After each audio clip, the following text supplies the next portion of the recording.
यह अवसर हमको दिया कि सुदूर हिमालय से आकर के और यहाँ गंगा सागर के नज़दीक जहाँ से हमारी नदी आती है और गंगा सागर में गिरती है, वहाँ हमको मौका दिया कि हम अपनी बात आप लोगों तक भी, जो यहाँ का सचेतन समाज है, चेतनशील यहाँ का समाज है, उस तक भी हमारी बात पहुँचे। और न सिर्फ अभी बल्कि जिस दौरान में हम लोग वहाँ धरना दे रहे थे, आंदोलन कर रहे थे, आवाज़ उठा रहे थे, तब भी तापसदा और उनके जैसे साथी यहाँ इस शहर में, कलकत्ता में हमारे समर्थन में प्रदर्शन कर रहे थे, धरना दे रहे थे।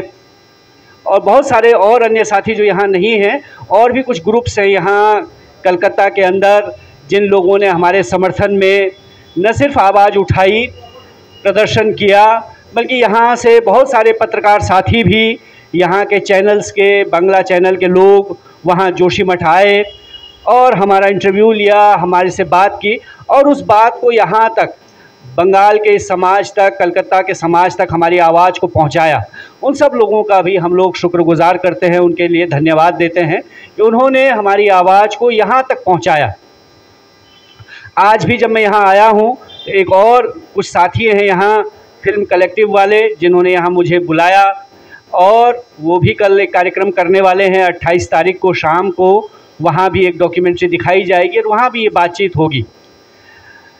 तो सिर्फ कलकत्ता में नहीं बल्कि पूरे हिमालयी क्षेत्र में, अभी तो पूरे हिमालय के लोग, यानी हिमाचल प्रदेश के लोग, अरुणाचल के लोग, जम्मू कश्मीर से, बहुत सारे साथी अन्य अन्य हिमालय के अलग अलग राज्यों से और जोशीमठ पहुँचे। और अभी तो ये बात हो रही है कि पूरे हिमालयी राज्यों को ये जो विकास का बुलडोज़र है, विकास का ये जो बड़ा मशीन का पहिया है, जो पूरे हिमालय को रौंद रहा है, विकास के नाम पर पूरा हिमालय जो रौंदा जा रहा है, उस पर पूरे हिमालयी राज्य के लोग अपनी बात कहें, आवाज़ उठाएं, एक मंच पर आएं और सरकारों पर दबाव बनाएं इस बात के लिए कि ये जो विकास आ रहा है, ये विकास हिमालय के लिए ठीक नहीं है। और जब हिमालय के लिए ठीक नहीं है तो निश्चित तौर पर इस देश के लिए भी ठीक नहीं, क्योंकि हिमालय जो है सिर्फ हिमालय वासियों का, जो लोग हम लोग वहाँ रहते हैं, उनका नहीं। हिमालय जो है इस पूरे देश की एक धरोहर है, और न सिर्फ इस देश की बल्कि इस पूरे विश्व की एक धरोहर है जिसको बचाया जाना चाहिए।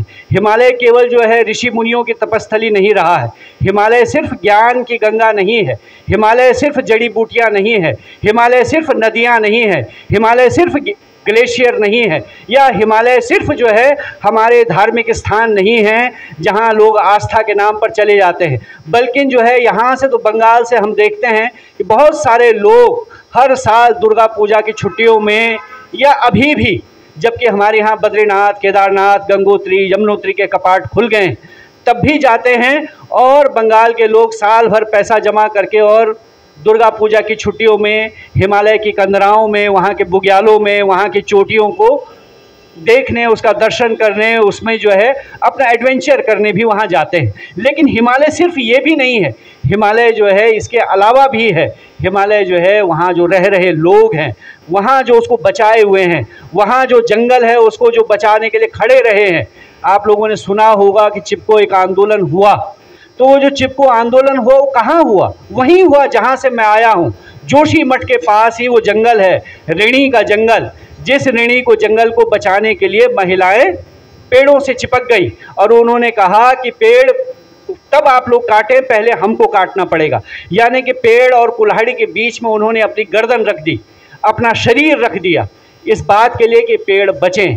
पेड़ बचेगा तो हिमालय बचेगा, पर्यावरण बचेगा।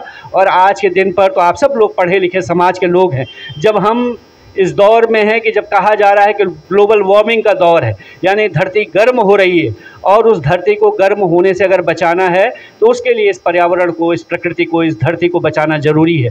बल्कि अभी तो मैं आ रहा था, हमारे साथी उनके साथ में गाड़ी में बातचीत कर रहा था, तो वो कह रहे थे कि बंगाल पर भी ये खतरा है, ख़ास तौर पर कलकत्ता में, कि अगर ग्लोबल वार्मिंग में समुद्र का जल बढ़ेगा तो हमारे देश में जो कोस्टल लाइन है, ये पूरी जो समुद्र की रेखा है उसके नज़दीक रहने वाले जो लोग हैं उन पर भी अस्तित्व का खतरा है। बहुत सारे द्वीप तो ऐसे हैं जो डूब गए और बहुत सारे द्वीप ऐसे हैं जो समुद्र के किनारे हैं, और ख़ास तौर पर जो जिस जगह हम लोग हैं अभी, तो उनके सामने भी एक खतरा है।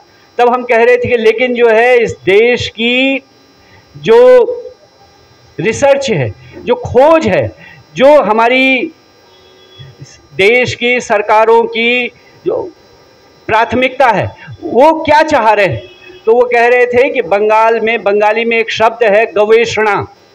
खोज के लिए उन्होंने कहा कि एक शब्द है गवेषणा, यानी खोज करना, रिसर्च करना। लेकिन जो है हमारी सरकारों ने गवेषणा को शाब्दिक अर्थ में ले लिया और वो गौ की तरफ भाग रहे हैं। गवेषणा का मतलब होता है गौ को खोजना, तो वो कह रहे थे कि वो गौ की तरफ ही जा रहे हैं, यानी कि सोच हमारी उस तरफ जा रही है जहाँ पीछे लौटने, जबकि जो है हमको आगे की तरफ बढ़ना चाहिए। तो ये जो केवल एक क्षेत्र में नहीं हो रहा है, ये हिमालय में भी हो रहा है। तो जिस जोशीमठ की आपने डॉक्यूमेंट्री देखी अभी, जिसके बारे में आपने सुना देखा, तो वहाँ जो हो रहा है, वहाँ जो है एक परियोजना है एनटीपीसी की परियोजना। एनटीपीसी वो कंपनी है जो नेशनल थर्मल पावर कॉरपोरेशन, यानी कि वो थर्मल से, कोयले से बिजली बनाने वाले लोग थे और अचानक उनको ऐसा लगा कि पानी से अगर हम बिजली बनाएंगे तो ज़्यादा पैसा कमा लेंगे, और वो ज़्यादा पैसा कमाने का जो लालच है वो उनको जोशीमठ की तरफ ले गया। और 2003 में उन्होंने ये परियोजना की सर्वे करना शुरू किया। और जिस दिन सर्वे किया, असल में होता क्या है कि हमारे सरकारें क्या करती हैं कि जब परियोजना बन रही होती है लोग सवाल उठाने लगते हैं, लोग आंदोलन करते हैं। टिहरी में ऐसा हुआ, पूरा शहर डुबा दिया गया और वहाँ कहा गया कि भाई ये टिहरी में जो है लोगों ने तब बोलना शुरू किया जब सरकार का हज़ारों करोड़ रुपया खर्च हो गया। अब क्योंकि इतना 1000 करोड़ खर्च हो गया है तो अब तो इसको रोका नहीं जा सकता, क्योंकि देश का इतना पैसा चला गया।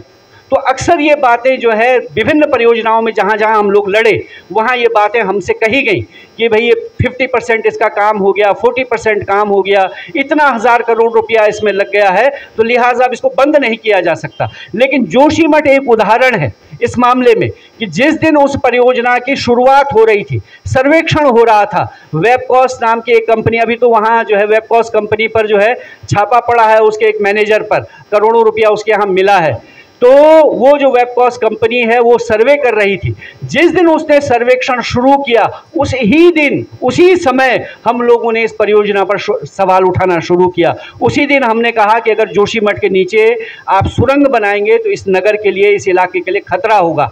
तो 2003-04 से हम ये बात बोलना शुरू की। लेकिन ये बात हमने बोली क्यों?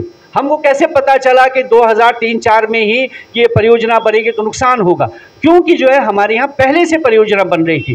जोशीमठ के ठीक सामने आज के दिन पर एक परियोजना काम कर रही है, उसका नाम है विष्णु प्रयाग परियोजना। जयप्रकाश कंपनी उसको बना रही है। तो जयप्रकाश कंपनी जब उस परियोजना की शुरुआत कर रही थी, उसको बना रही थी, तब हमने अनुभव किया कि वहाँ जब वो टनल बनाने के लिए, अब इसको कहा तो जा रहा है ग्रीन एनर्जी। ग्रीन एनर्जी का मतलब हुआ कि जो पर्यावरण के साथ जिसका संबंध है, पर्यावरण को जो नुकसान नहीं पहुंचाती, यानी कि वो पर्यावरण के साथ सामंजस्य बना करके उसके साथ ही उसको कोऑप करते हुए, यानी पर्यावरण को कोई नुकसान नहीं पहुंचाती है, इसलिए उसको कहा गया ग्रीन एनर्जी। लेकिन हो क्या रहा है, इस ग्रीन एनर्जी के नाम पर वो जो नदी है उसका पूरा कोर्स डाइवर्ट कर देते हैं टनल के अंदर, यानी एक सुरंग बनेगी, उस सुरंग के अंदर पूरी नदी चली जाएगी और जो है उससे बिजली बनेगी। तो लेकिन टनल बनाने के लिए जिस ग्रीन एनर्जी के नाम पर जो बन रहा है, उस सुरंग को बनाने के लिए हज़ारों टन जो है विस्फोट किया जाता है। एक एक दिन में हज़ार विस्फोट। और वो यहाँ अगर कलकत्ता में आपके यहाँ मेट्रो बनाने के लिए विस्फोट किया जाए तो यहाँ बहुत ज़्यादा असर नहीं पड़ेगा। लेकिन हमारे यहाँ क्योंकि पहाड़ है, ढलान है, और वो हिमालय जो है कच्चा पहाड़ है, यानी कि वो फ्रेजाइल जोन है, नए पहाड़ हैं। अगर जियोलॉजी के स्टूडेंट्स हैं तो वो जानते हैं कि लाखों साल के इतिहास में हिमालय का जो निर्माण हुआ है वो अभी सबसे नए पहाड़ हैं। अगर हम उनकी तुलना जो है दुनिया के अन्य पर्वतों से करें तो उसके मुकाबले जो है हिमालय जो है नए पहाड़। तो वहाँ जब विस्फोट आप करते हैं तो केवल वो जो चट्टान है जिस पर आप विस्फोट कर रहे हैं वो नहीं हिलता है, उसके अगल बगल का पूरा इलाका हिलने लगता है, वो सब डिस्टर्ब हो जाता है। तो हमारे सामने की पहाड़ पर जब विस्फोट हो रहा था तो ये वाला जो हमारा नगर है वो हिल रहा था। बल्कि हमारे यहाँ एक पत्रकार होते थे, अब वो गुजर गए हैं, हरीश चंदोला जी, इंटरनेशनल फेम के पत्रकार थे, पूरी दुनिया में उन्होंने पत्रकारिता की। तो वो उस दौर जोशीमठ में रहते थे।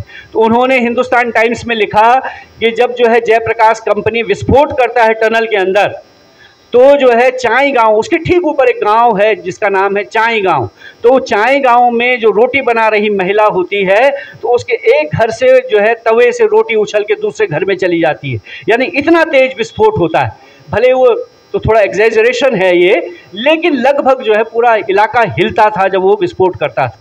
तो ये हमको अनुभव था कि चाई गांव के नीचे जब उन्होंने विस्फोट किया तो जो है वो जो चाई गांव है उस गांव में प्रसिद्ध था वो गांव कि वहाँ दूध बहुत ज़्यादा होता था। बल्कि आजकल जब बद्रीनाथ की यात्रा चल रही है तो चाई गांव से दूध बद्रीनाथ जाता था। वहाँ जो है माल्टा हमारे यहाँ होता है जो ऑरेंज जैसा होता है, तो माल्टा वो बड़ा प्रसिद्ध वहाँ उसकी खेती होती थी। तो वो सारी खेती तबाह हो गई, वहाँ का दूध का व्यवसाय तबाह हो गया। वहाँ जो भूजल था, जो ज़मीन का पानी था, वो नीचे चला गया टनल के अंदर, क्योंकि छेद कर दिया। तो पहाड़ में जब छेद होगा तो पानी जहाँ जहाँ अटका हुआ होता है, स्रोत का पानी, वो सब जो है सुरंग के अंदर चला जाता है। वो पानी सूख गया, उनकी खेती तबाह हो गई। बल्कि उससे इससे और आगे बढ़ करके देखें तो कितनी दूर तक वो नुकसान जाता है। विस्फोट किया टनल के अंदर, और उसका जो मक होता है, उसकी जो मिट्टी है विस्फोट की, तो वो जो है वो क्या करते हैं, नदी में डाल देते हैं। और नदी में डालते हैं तो उस विस्फोट की मिट्टी के साथ उसका बारूद भी है, वो बारूद जो है उड़ करके घास की पत्ती में बैठ गया, और उस घास की पत्ती को खाया गाय ने, बकरी ने। तो उसी समय में वहाँ 450 से ज़्यादा बकरियाँ उस गांव की मर गई उस घास को खा करके। गायें जो है उस घास को खाती हैं और उनके बच्चे जो हैं, गाय का जो होने वाला बच्चा है वो गर्भ में ही मर जाता। गायें दूध देना बंद कर दी, और इस तरह से बड़ा नुकसान वहाँ का हुआ। तो ये अनुभव हमारे पास था 2000 में, सन 2001 में, सन 2002 में हम उस गांव के पुनर्वास के लिए, उसके मुआवजे के लिए लड़ रहे थे। तो ये अनुभव हमारे पास था, ये एक्सपीरियंस हमारे पास था कि अगर किसी इलाके में परियोजना बनती है, टनल बनती है, तो उसके ये नुकसान होते हैं। तो इसलिए हमने 2003 में जैसे ही इस परियोजना की सर्वेक्षण की शुरुआत हुई, हमने सवाल उठाना शुरू किया, क्योंकि हमारे यहाँ यह अध्ययन हो चुका था जिसका जिक्र आपने सुना होगा, मैं उस भाषण में भी कर रहा हूँ कि 1976 में एक कमेटी बनी, मिश्रा कमेटी। तो मिश्रा कमेटी ने उसी समय कह दिया 1976 में कि जोशीमठ वाला जो इलाका है ये जो है मोरैन पर बसा हुआ है। मोरैन का मतलब हो गया है कि जो ग्लेशियर के द्वारा लाई गई मिट्टी है। किसी ज़माने में 1000 साल पहले, 2000 साल पहले, 10,000 साल पहले वहाँ ग्लेशियर होगा, ग्लेशियर पिघला, वो अपनी मिट्टी वहाँ छोड़ गया। उसी के ऊपर जो है वो जो भूस्खलन का जोन है, उसी के ऊपर, उस भूस्खलन के मिट्टी मलबे के ऊपर ये नगर बसा हुआ है। लिहाजा यहाँ अगर कोई भारी निर्माण कार्य होगा तो ये नगर खिसक जाएगा, इसके अस्तित्व के लिए खतरा है। तो ये रिपोर्ट हमारे पास थी, हमने पढ़ी थी, तो हमने सवाल उठाना शुरू किया शुरू में ही, और तब से लेकर के हम लोग लगातार इस पर बोलते रहे। और 2010 में ये क्या हुआ कि जब हम लोगों ने आंदोलन किया तो इन्होंने कहा कि ठीक है, आप कह रहे विस्फोट नहीं करना है तो हम विस्फोट नहीं करेंगे। हम क्या करेंगे कि जो TBM है, टनल बोरिंग मशीन है, वो ले आएंगे और टनल बोरिंग मशीन से आपके यहाँ टनल बनाएंगे, छेद करेंगे। और वो टनल बोरिंग मशीन तो सुरक्षित है, उसमें तो कोई नुकसान होता नहीं है, क्योंकि वो जैसे जैसे खोदती जाती है पहाड़ को, वैसे वैसे जो है सीमेंट से भी उसको ढकती जाती है, ठीक करती जाती है, इसलिए जो है कोई डिस्टर्बेंस नहीं होगा। लेकिन जो है हमारी आशंका 2009 की दिसंबर महीने में सच साबित हुई। 2009 में दिसंबर की 24 तारीख को ये टनल बोरिंग मशीन जो थी, इसके ऊपर एक बोल्डर गिर गया, ऊपर से एक बड़ा पत्थर, और वो चट्टान गिरी और ये मशीन के जो कंप्यूटर सिस्टम है उसके ऊपर गिर गया।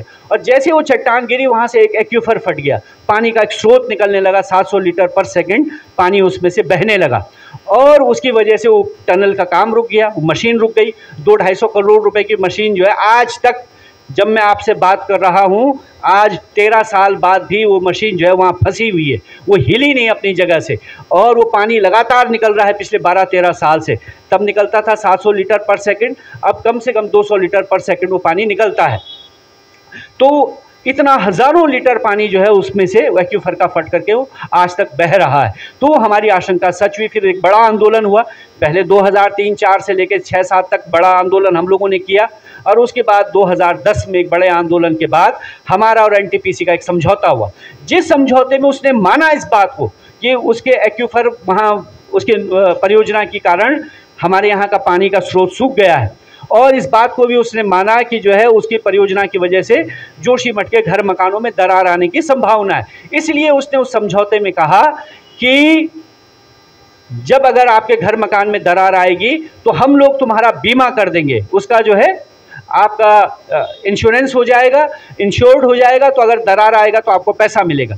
लेकिन वो समझौता लागू नहीं हुआ, जिसकी वजह से जब ये 2021 में जोशीमठ में दरारें आनी शुरू हुई और हम लोगों ने सवाल उठाया कि भाई हमारा समझौता है उसको लागू करो, तो वो समझौता फिर से हमारे सामने आया कि अगर वो समझौता लागू हो गया होता तो हमको सरकारों के लिए आंदोलन नहीं करना पड़ता। इतने 3-4 महीने लगातार हमको धरना दिया, 108 दिन का चक्का जाम किया, मशाल जुलूस निकाला, लड़े, मुख्यमंत्री का घेराव किया। ये सब होने के बाद अब जो है लड़ाई यहाँ पहुँची है कि 10 सूत्री मांग हम लोगों ने एक रखी, और हमने उसमें कहा कि जोशीमठ का पुनर्वास होना चाहिए, विस्थापन होना चाहिए स्थायी तौर पर, और जोशीमठ के लोगों के लिए नए घर बनाइए, घर के बदले घर दीजिए, ज़मीन के बदले ज़मीन दीजिए, और साथ में जो है ये जोशीमठ का जो नुकसान हो गया है इसका स्थायीकरण, स्टेबलाइजेशन के काम कीजिए।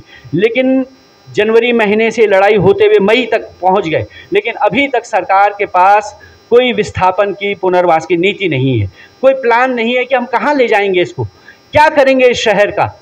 और जब इतना सारा शोर हो गया, यहाँ तक हल्ला हो गया, दिल्ली तक प्रधानमंत्री कार्यालय में बैठक हो गई, ये सब हो गया, तब जा कर के जो है भारत सरकार ने अपनी 8 संस्थाओं को, यानी GSI को, वाडिया इंस्टीट्यूट को, इसरो को, CBRI, IIT रुड़की, GSI, इस तरह की जो भारत सरकार की 8 सबसे काबिल संस्थाएं हैं, उनको जो है वहाँ भेजा अध्ययन करने के लिए, और जोशीमठ का व्यापक अध्ययन किया गया। ज़मीन के नीचे क्या है, कहाँ कैविटी बन गई है, ऊपर से इसरो ने देखा, रडार से देखा गया, ये सारा अध्ययन हो गया है। लेकिन अफसोस की बात है कि वो जो पब्लिक डॉक्यूमेंट है, जनता का डॉक्यूमेंट है, क्योंकि वो संस्थाएं कोई सरकार की संस्थाएं तो है नहीं, वो तो हमारी संस्थाएं हैं, और उन्होंने हमारे लिए अध्ययन किया था, जोशीमठ के लोगों के लिए, भारत के लोगों के लिए अध्ययन किया था। तो वो अध्ययन हमको बताया जाना चाहिए था, क्या स्थिति है, जोशीमठ सुरक्षित है कि नहीं है। लोग अभी यात्रा पर वहाँ जा रहे हैं, और अगर यात्रा पर वहाँ जा रहे हैं, रात को रुके हुए हैं, तो आपने देखा कि 2013 में केदारनाथ में एक बड़ी आपदा आ गई। भले सरकार हमारी मानती है कि 5000 लोग मर गए, लेकिन गैर सरकारी जो आंकड़े हैं उनमें लोगों का कहना है कि उस रात केदारनाथ में 25,000 लोग रुके हुए थे। जिस रात जो है यह हादसा हुआ 15-16 तारीख जून को, 16-17 तारीख की जून को 2013 में, तो 20-25 हज़ार लोग वहाँ रुके हुए थे, और सारे के सारे लोग जो है मर गए, उनकी जान चली गई, और उस आपदा से हमने कोई सबक नहीं सीखा। आज के दिन भी जो है हमको पता नहीं है कि जोशीमठ सुरक्षित है कि नहीं है, लेकिन हमारी सरकार कह रही है चले आओ जोशीमठ आओ, सब लोग बद्रीनाथ की यात्रा पर आओ, लेकिन ये नहीं बता रही है कि जोशीमठ में वो इलाका सुरक्षित है कि नहीं है। और जोशीमठ तो छोड़िए, अभी तो बद्रीनाथ में हालत ख़राब हो गई है, बद्रीनाथ में दरारें आने लगी हैं। बद्रीनाथ में जो है, जो कि हिंदुओं का पवित्र स्थान है, तीर्थ है, जहां लाखों लोग हर साल जाते हैं, उस बद्रीनाथ में भी सरकार जो है एक नया मास्टर प्लान लगा रही है, एक नया मास्टर प्लान लेकर के आई है। पूरे बद्रीनाथ में नया निर्माण हो रहा है। जैसा कि आपने सुना होगा कि मोदी जी ने जो है वहाँ गुजरात में अहमदाबाद में रिवर फ्रंट बनाया, उसके बाद बनारस को जो है क्योटो बनाया, और वहाँ भी जो है रिवर फ्रंट बना। वैसा ही जो बनारस में हो रहा है, जो गुजरात के अहमदाबाद में हुआ, वो अब जो है सेम टू सेम बिल्कुल वैसा ही नक्शा, वैसा ही प्लान जो है बद्रीनाथ में हो रहा है। तो आप लोग खुद सोचिए कि जो चीज़ अहमदाबाद में संभव है, बनारस में संभव है, क्या वो बद्रीनाथ में संभव है? बद्रीनाथ में उसकी क्या ज़रूरत है? बद्रीनाथ वैसे ही खूबसूरत है, वहाँ वैसी नंदा देवी दिखाई देती है, वहाँ वैसे नीलकंठ पर्वत दिखाई देता है, वहाँ वैसी ही जो है बर्फ़ की चोटियाँ हैं, वहाँ देखने के लिए ऐसी चीज़ें हैं कि आपको लाइट लगाने की, रिवर फ्रंट बनाने की ज़रूरत नहीं है। लेकिन क्योंकि मोदी जी का सपना है, तो मोदी जी का सपना आजकल सबका सपना हो जा रहा है, तो जो है वहाँ उस सपने के चक्कर में पूरा बद्रीनाथ उजाड़ दिया गया। अभी आप नई तस्वीरें देखेंगे बद्रीनाथ की तो आप पहचान नहीं पाएंगे। और वहाँ जो है पूरी नदी के अंदर जाकर के जेसीबी मशीन, पॉकलैंड मशीन, बड़ी बड़ी मशीनें नदी के अंदर घुस करके जो है पूरी नदी को खोद रही हैं और पूरा मलबा उसके अंदर जा रहा है। अगर आप मेरा ट्विटर अकाउंट देखें, फेसबुक अकाउंट देखें, मैंने सब चीज़ें डिटेल वहाँ डाली हैं, आप देखेंगे। तो ये बद्रीनाथ में हो रहा है, ये केदारनाथ में हो रहा है। किस केदारनाथ में? जिसमें जो है 25,000 लोग मर गए। क्यों? क्योंकि वहाँ वैसा निर्माण था। कैसा निर्माण था? 5-5 मंजिल के होटल हैं, 4-4 मंजिल के होटल हैं, एक होटल में 300-300 400-400 कमरे बने हुए हैं, नदी किनारे होटल बने हुए हैं, और जो है वो एक होटल जो है 500 कमरों का होटल पूरा का पूरा भरा हुआ, वो सबका सब नीचे गिर गया। जब सबका सब नीचे गिर गया तो उतने लोग मर गए। तो जो है उसके बाद 2013 की आपदा के बाद 2014 में सुप्रीम कोर्ट ने एक कमेटी बनाई, डॉक्टर रवि चोपड़ा उस कमेटी के अध्यक्ष हुए। उस कमेटी ने कुछ सिफारिशें की कि हिमालय में कैसा निर्माण होना चाहिए। ये जो जल विद्युत परियोजनाएं बन रही हैं, उन्होंने कहा कि ये जो 2013 की आपदा है, इस आपदा की विभीषिका को बढ़ाने में, इसको एग्रीवेट करने में ये जो जल विद्युत परियोजनाएं हैं, इन्होंने महत्वपूर्ण भूमिका अदा की। क्योंकि जो परियोजनाएं बनती हैं तो ये क्या करती हैं, अपना जो मलबा है, वो जो सुरंग को खोदने के बाद जो मलबा निकलता है उसको कहाँ डाल देती है? नदी में। और ये जो नदी में डालती हैं तो जब ये बाढ़ आती है तो ये जो मलबा है ये बारूद का काम करता है, यानी कि उसको और ज़्यादा बढ़ा देता है, उसकी आपदा की विभीषिका को, उसके फोर्स को, और इस तरह से ज़्यादा नुकसान करता है। उन्होंने कहा कि हिमालयी क्षेत्र में, यानी कि जो पैराग्लेशियल जोन है, यानी कि जहाँ ग्लेशियर होने की संभावना, जहाँ ग्लेशियर थे, वहाँ जो है इतनी बड़ी परियोजनाएं नहीं बननी चाहिए। उन्होंने कहा कि जोशीमठ वाले मामले में ये जो एनटीपीसी की परियोजनाएं बंद होनी चाहिए, लेकिन सरकार ने कहा कि 50% से ज़्यादा काम हो गया, 50% काम हो गया, हमने इतना पैसा इस पर खर्च कर दिया। तो उन्होंने कहा कि अगर आपने इतना पैसा खर्च कर दिया तो आप ये कीजिए कि यहाँ जो है अर्ली वार्निंग सिस्टम लगाइए, यानी कि कभी कोई बाढ़ आए, कोई भूस्खलन हो, कोई आपदा आए तो वार्निंग सिस्टम जो है, अर्ली वार्निंग सिस्टम बता देगा, तो कम से कम हम लोगों की जान बचा पाएंगे। लेकिन जो ये कंपनियां हैं ये इस बात को नहीं मानी। और उसके बाद क्या हुआ कि 2021 में आपने सुना होगा कि रैणी, जिसका मैंने जिक्र किया, जहां चिपको आंदोलन शुरू हुआ, जहां महिलाएं जो है पेड़ों को बचाने के लिए पेड़ से चिपक गई, उसी रैणी में जो नंदा देवी पर्वत है, वो नंदा देवी जो है आप जानते हैं कि सबसे बड़ी चोटी है हमारे यहाँ, उसके बगल से जो है एक बड़ा चट्टान टूट करके गिरी। क्योंकि वहाँ नीचे जो है, जहाँ नंदा देवी ग्लेशियर का जहाँ अंतिम, जहाँ ख़त्म होता है, वो ऋषि गंगा धौली गंगा से मिलती है, ठीक उसके मुहाने पर, उसके मुंह पर एक परियोजना बन रही थी। उस परियोजना को बनाने के लिए भी विस्फोट किए जा रहे थे। उसका नाम था Rishi Ganga power project, 13 megawatt की परियोजना थी। तो उसके विस्फोटकों से पूरी चट्टानें वहाँ हिली हुई थी। तो बिना बारिश के फरवरी महीने में, कोई मौसम ख़राब नहीं, और वो चट्टान गिरी और उस चट्टान पर जो ग्लेशियर था वो उसके साथ आ गया, और फिर वो पूरी परियोजना बह गई, मतलब वॉश आउट हो गई। आज के दिन पर उसका निशान तक वहाँ नहीं मिलता। वहाँ काम कर रहे 60-70 लोग थे, वो बह गए। और उसके साथ ही जो है फिर तपोवन विष्णु घाट परियोजना में वो पानी आया और उसने उसके बैराज को बहा दिया, और वहाँ भी जो है लगभग 140 लोग उसमें बह गए। इस तरह से 200 से ज़्यादा लोग, 217 लोग उस परियोजना, उस विभीषिका के शिकार हुए। फिर हम लोग हाई कोर्ट गए और हमने कहा कि भाई देखिए, 2014 में रवि चोपड़ा कमेटी ने कहा है कि इनको अर्ली वार्निंग सिस्टम लगाना था। अगर वो लगाया होता तो इतने 200 से ज़्यादा लोगों को मरने से बचाया जा सकता था। नहीं लगाया तो ये जो है क्रिमिनल नेग्लिजेंस की बात है। इनके ऊपर जो है मुकदमा होना चाहिए, इनको ब्लैकलिस्ट होना चाहिए, इस कंपनी को बंद होना चाहिए। लेकिन नहीं सुना गया। हमको पूछा गया, हाई कोर्ट ने कहा कि you could not prove that you are a social worker, आप ये साबित नहीं कर पाए कि आप सोशल वर्कर। साबित हम तब करते जब आपने हमको मौका दिया होता। लेकिन एक देश के हम नागरिक हैं, इस भारत देश के, हमारे पास कार्ड है, आई कार्ड है कि हम जोशीमठ के रहने वाले हैं। But high court says that you could not prove that you are the resident of the Joshimath. हमारे साथ जो है, जो गौरा देवी, जिनका मैं नाम ले रहा हूँ, चिपको आंदोलन की जो नेता थी, उनका पोता हमारे साथ है उस अपील में। जब हम गए तो उन लोगों को भी हाई कोर्ट ने पहचानने से इनकार कर दिया और हमको कहा कि you are the puppets in the hands of puppeteers, आप जो है कुछ हाथों के खिलौने हैं, इसलिए आप हाई कोर्ट में आए। और इस तरह से वो अपील हमारी रिजेक्ट हो गई, हम पर जुर्माना हो गया और फिर हमको सुप्रीम कोर्ट जाना पड़ा। और आज उसी का नतीजा, अगर उस दिन हाई कोर्ट ने हमको सुन लिया होता तो शायद आज के दिन पर जोशीमठ में नौबत नहीं आती। जोशीमठ जैसा शहर जिसका 1500 साल पुराना इतिहास है, क्रोनोलॉजिकल इतिहास, वो उत्तराखंड के सबसे पुराने शहरों में से एक है। उत्तराखंड में जो कत्यूरी राजवंश है उसकी राजधानी रहा है जोशीमठ। कत्यूरी राजवंश का भारतीय इतिहास में बड़ा नाम है, उसके कहानी है। तो वैसा वो नगर है, वो वैसा नगर है कि जहाँ शंकराचार्य चल करके दक्षिण से वहाँ पहुँचे और वहाँ तपस्या की जोशीमठ में, और कहते हैं कि उनको वहीं ज्ञान प्राप्त हुआ। तो इस तरह से उसका एक ऐतिहासिक महत्व है, सांस्कृतिक महत्व है। वो जो है सीमा का, हमारे देश की जो बॉर्डर लाइन है उसका अंतिम नगर है। वहाँ से 150 किलोमीटर पर जो है चीन का बॉर्डर है। चीन बैठा हुआ है, लगातार हमारे यहाँ इनकर्सन होते रहते हैं। चीन वहाँ दखलंदाजी करता है, अंदर घुस जाता है हमारी सीमा के। वो वही इलाका है जहाँ से हम आते हैं।